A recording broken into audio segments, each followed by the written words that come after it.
সুদখোৰৰ বিৰুদ্ধে সফল অভিযান হাইলাকান্দি আৰক্ষীৰ সুদখোৰৰ বিৰুদ্ধে সফল অভিযান হাইলাকান্দি আৰক্ষীৰ ৰাজ্যৰ মুখ্যমন্ত্ৰী হিমন্ত বিশ্ব শৰ্মাৰ নিৰ্দেশ অনুসৰি ৰাজ্যত সুদখোৰসকলৰ বিৰুদ্ধে আৰক্ষীৰ অভিযান অব্যাহত। হাইলাকান্দি আৰক্ষীয়ে যোৱা নিশা 16 জন সুদখোৰৰ বিৰুদ্ধে অভিযান চলাবলৈ গৈ প্ৰথমে আটক কৰিবলৈ সক্ষম হৈছে আৰু ইয়াৰ মাজত আজি 9 জন সুদখোৰক গ্ৰেপ্তাৰ কৰি হাইলাকান্দি আৰক্ষীয়ে আদালতত প্ৰেৰণ কৰিবলৈ সক্ষম হৈছে। মন কৰিবলগীয়া বিষয় যে গ্ৰেপ্তাৰ হোৱা 9 জন সুদখোৰৰ মাজত এগৰাকী মহিলাও আছে।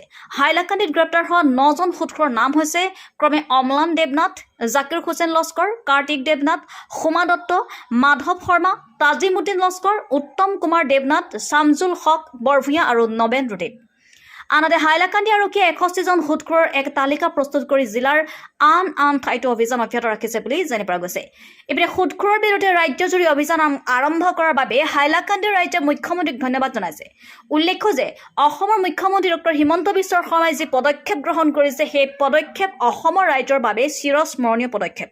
আনহাতে কাছাৰ জিলাৰ চহৰ আৰু গাঁও অঞ্চলত সুদখোৰৰ ৰমৰমীয়া বেহা চলি আছে। হাইলাকান্দি জিলাৰ দৰে কাছাৰত আৰক্ষীৰ তদন্ত অভিযান চলাবলৈ সচেতন নাগৰিকে এতিয়া দাবী উত্থাপন কৰিছে।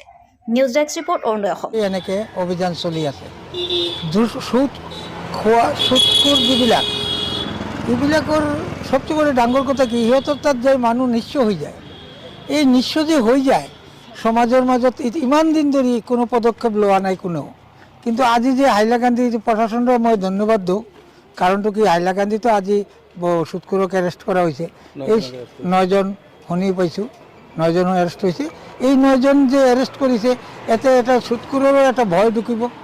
এইটো কাৰণে আমি চাওঁ সমাজৰ পৰা যাতে সুদ চিষ্টেমটো উঠি যায়। আমাৰ আসাম চৰকাৰে ইমান একটা ষ্টেপ ইমান দিন পিছত লৈছে, তাৰ পিছত আকৌ মই মাননীয় মুখ্যমন্ত্ৰী হিমন্ত বিশ্ব শৰ্মাক ধন্যবাদৰ কাৰণ কি জানো, Himanta Biswa Sarma national chief minister নহ'লে এইটো ষ্টেপ কেতিয়াও নহ'লহেঁতেন।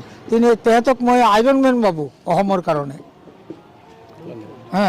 আৰু পলিটিকেলি মই তেহেঁতক ভাবোঁ যে তেহেঁতে এজন পলিটিকেল লায়ন।